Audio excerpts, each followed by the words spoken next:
Welcome back to Giant Monster Games. I'm Adrian, and we are playing some Turbo Fog Mill today. We're going to try and play as fast as humanly possible because I'm trying to record this match in 25 minutes or less.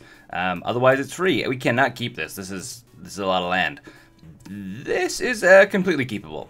This is 100% keepable. There's a lot of draw. This is going to draw us like everything we could absolutely possibly want, ever.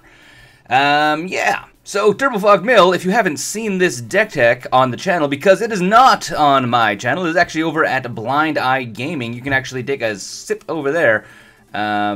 Yes, we're keeping. And you can go to the bottom.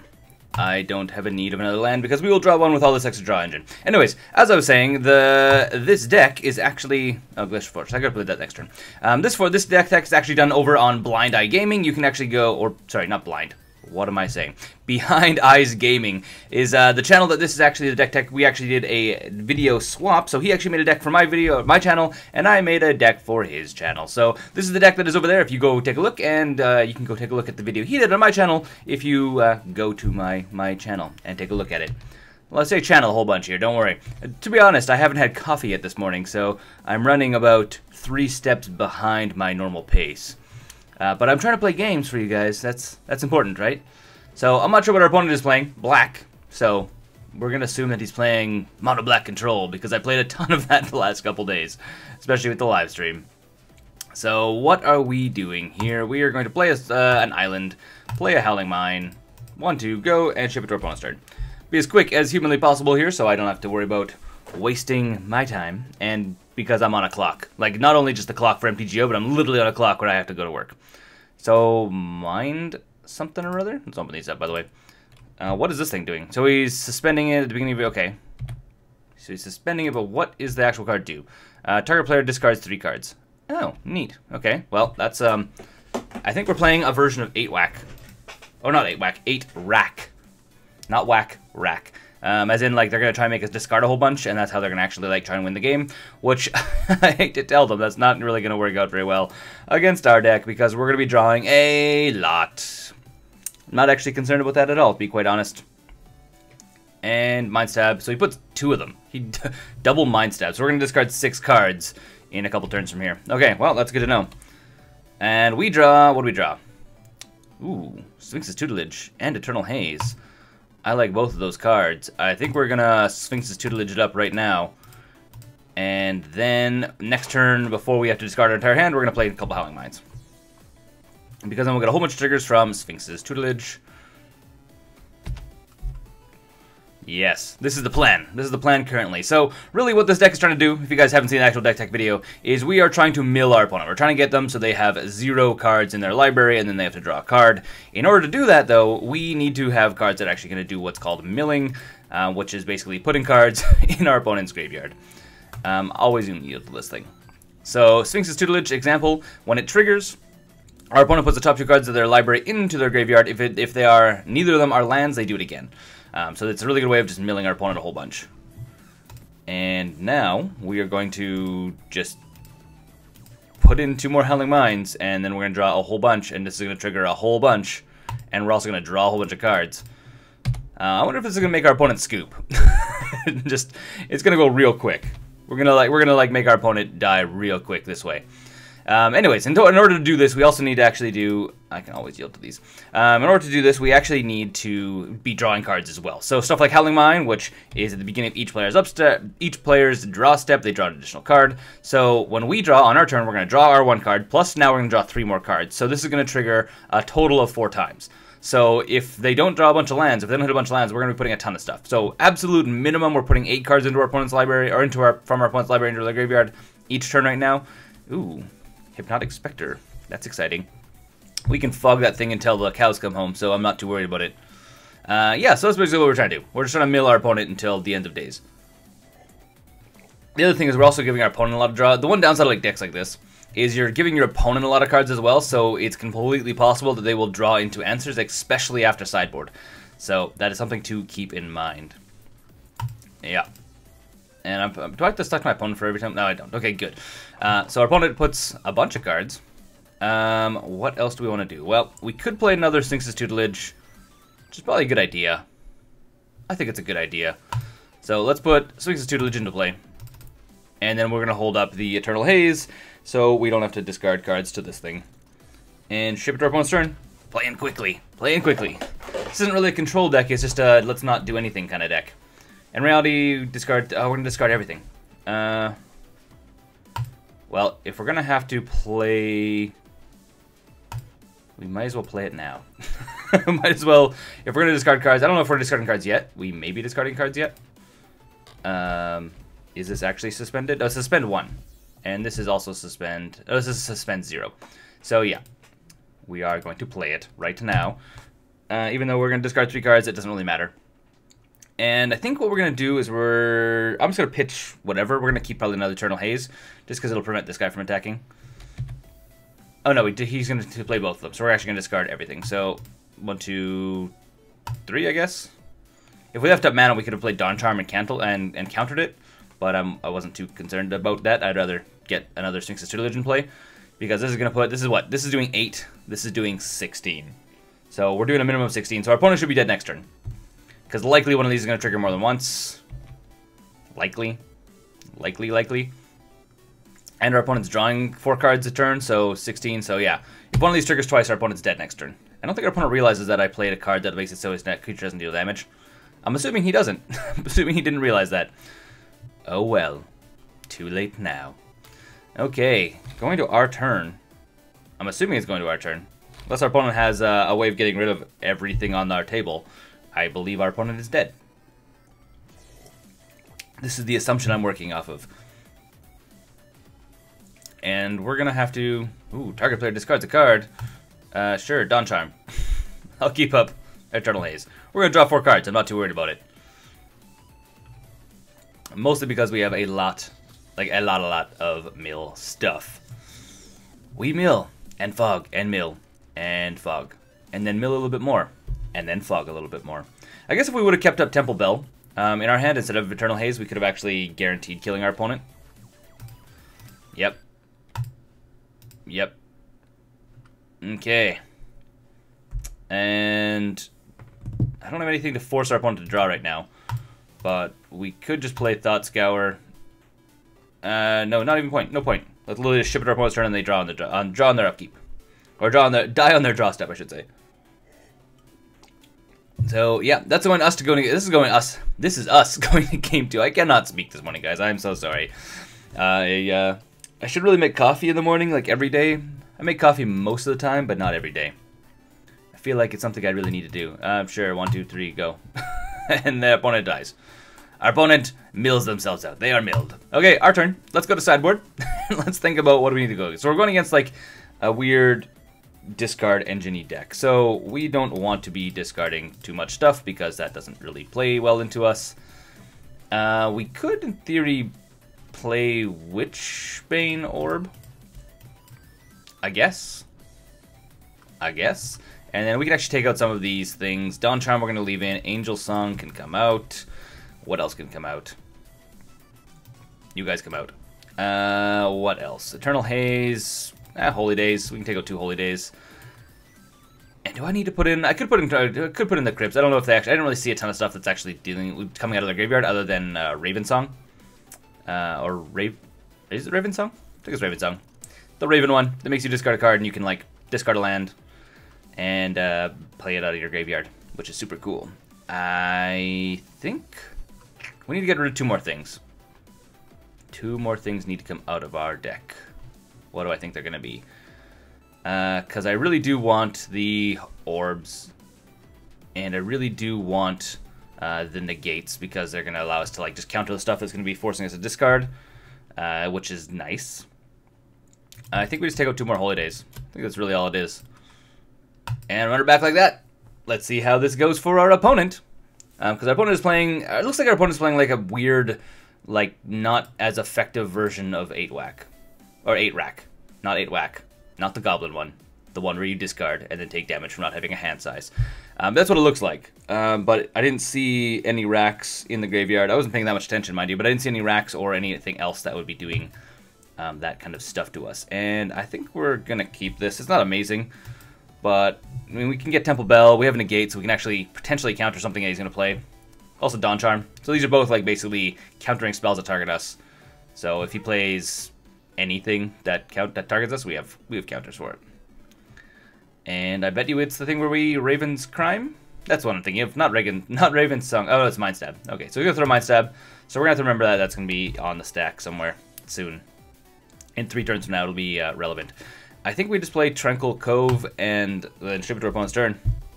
Because we're going to gain some life, and it's amazing. And it comes in tapped. Which is why I don't like this land. The fact that it comes in tapped makes me very sad. Makes me a very sad individual. And I'm going to put this to always yield if it's not already set. It's not. Okay, always yield. Yeah, because Tranquil Cove, I mean, like, it's good if you need another land. The problem is it comes into play tapped. And in Modern, there's so many times where if, like, you're waiting on one land and you draw this, it's called you're dead. Whenever everyone discards a card, create a 2... Oh, zombie, nice. That's exciting. That's not exciting, for the record. That's not exciting at all. But it is something we're going to have to keep in mind. Okay. Well, I think we're going to play an island. And then we're going to give it to our opponent. And then if he targets, anything targets us, we are going to just counter it. Is what's going to happen. We have Sphinx's Tutelage, we have Temple Bell. Those are both very good, but they're not. I don't need to know. It's a spend on what? It's spend on is 2 more turns. Okay. We need to remember that. So next turn we can play something, and the turn after we have to hold up either Dawn Charm or Negate. Have to do it. Raven's Crime? Is it Raven's Crime? No, it's Inquisition. Let's counter that. Counter. No, thank you. Go away. Go home. Drunk. I don't really want to deal with Inquisition because I don't really want our opponent to be getting zombies. Because we need to start... We took out most of our fog stuff, which is what really happened. Target player discards a card. Okay, well, that's going to be us. He'll get one of them. And I think we can just probably blow up the Ghost Quarter at this point. Or discard the Ghost Quarter. Or actually, we could discard the Plains. We don't need the Plains. Ghost Quarter is a little bit better. Theoretically for us. Because we can also get rid of this guy. And I'm going to always yield to this. This is going to be very, very annoying for us. So we're gonna have to get a bunch of our fog cards.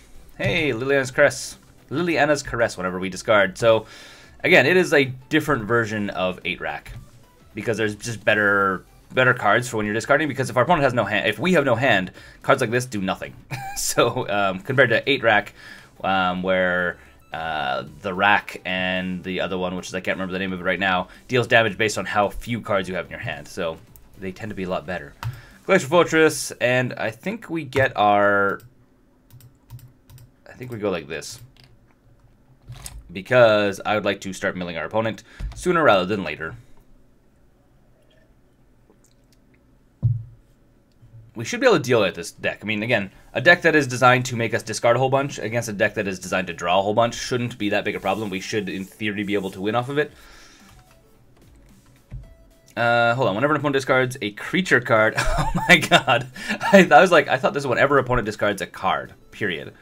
That is super funny and bad for our opponent. He's not going to get any creatures off this, ever. That's super funny. Okay, so we know we're going to be forced to discard 3 cards next turn unless we hold up Negate, which is a thing. So I think we just need to, because it's 1 turn, right?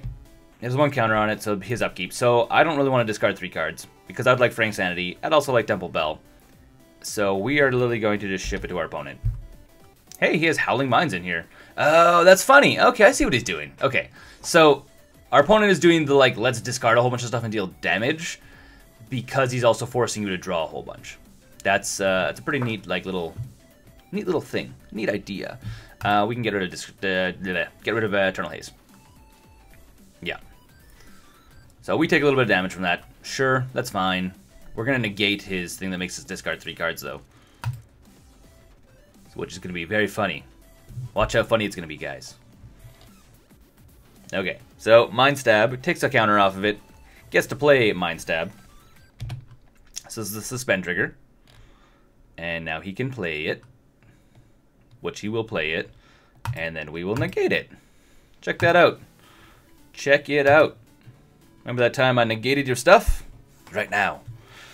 Yeah, okay. That's the one downside about the suspend cards, is like your opponent can see them coming and really prepare for them. Because, I mean, that's one of the ways that you deal with ad nauseum, if you have ways of dealing with, like, countering stuff or just, like, countering stuff. If you have ways of countering their Lotus Bloom, that's going to be coming into play, it's a lot easier. It's a lot easier. So, I mean, you can just hold up, okay, I have 3 turns and that's going to come into play. So you just make sure you have something to counter it. Which is the one thing that that ad nauseum has as a problem every so often. And I don't think we're doing anything else on our opponent's turn. So they can just ship it through to us. I'm okay with that. We have to discard a card.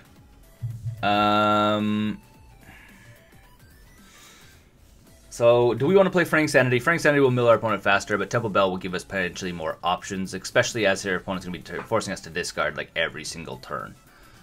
I think Fraying Sanity... This is going to be what? Be 2, potentially 4, 6. I think Fraying Sanity is the better card to keep. Drawing Answers is really good. Like, really, really good, but I think Fraying Sanity is better.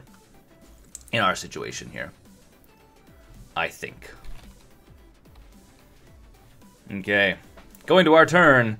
And I'm getting pretty close. I mean, if we can win this match, I will be under the buzzer and be able to make it on time to my my job, to be quite honest. Okay, so my stab goes to the exile zone, so he's going to be throwing another one out in 3 turns from now, which is something to keep in mind. It's not the end of the world, but just something to keep in mind. I'd really like it if our opponent played something. Hey, an island. Might as well play it. And enchant this player with this thing right here. And then I think we just kind of hold up. Does this, because this is at the beginning of X is the number of cards that went to that player's graveyard. So it's currently at 2.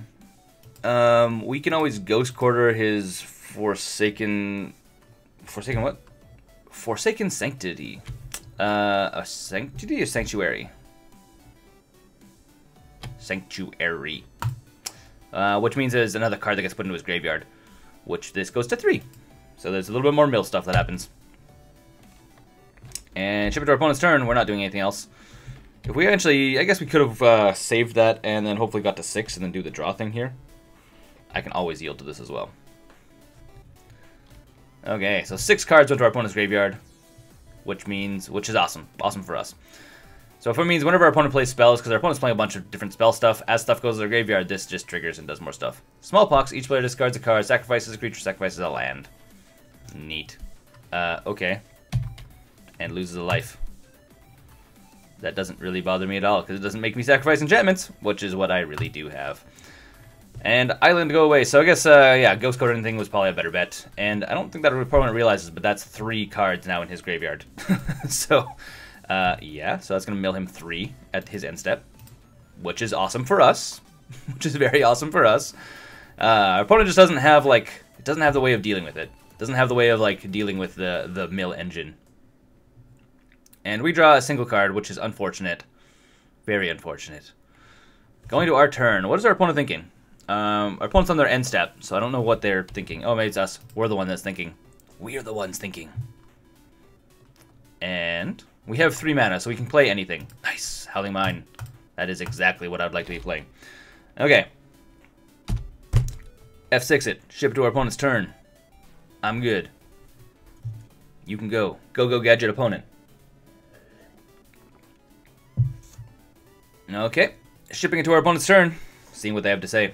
Seeing what they have to do. So our opponent... Oh, Funnel Charm. So, like, again, we... Inquisitions... Specters. Yeah, neat. Always yield. Always yield. And we're not doing anything, so we're just going to, like, literally skip through our opponent's turn as well. Just kind of been... This game has been, like... Playing Turbo Fog Mill is kind of like playing the... I'm going to push this 6 on the keyboard. A whole bunch game. That's kind of what it's all about. Like, I do nothing, and then I hit 6. And that's it. Winter's Orb. Oh. We don't have to play it, though. So we're going to play this guy, which is going to be slow, but okay. This would have been good earlier in the game, but, you know what they say. Play it when you can. Hey, Winter's Orb, or Witchbane's Orb, I should say, not Winter's Orb. Witchbane's Orb. Because Winter Orb is a different card that makes things not untap. Witchbane Orb is gives you hexproof, is what it is. And it destroys all curses attached to us, which in this scenario doesn't really make much difference, because not like Liliana's Crest is, it's not an aura or a, it's not a curse. It's not a curse. You don't enchant target player. It's just a whenever opponent, which is really good. I mean, this is really good against in Commander, because you can just force everyone to take damage whenever they discard cards.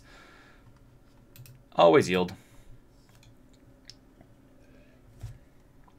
The question is my clock faster than our opponent's clock? I think the answer is probably yes, but not by much. Waste not going to help him out at all because we don't have any creatures in our deck. So, Ravens, I don't think he realizes that's not good for him to play. But sure, we'll discard a card anyways. So we take 2 damage from that, which is fine. Our opponent needs to force us to draw a bunch of stuff, so when he swings with stuff like Hypnotic Spectre, he gets an additional 2 damage in from Liliana's Caress, but that's not a thing that's happening. Our opponent did not swing in with Hypnotic Spectre.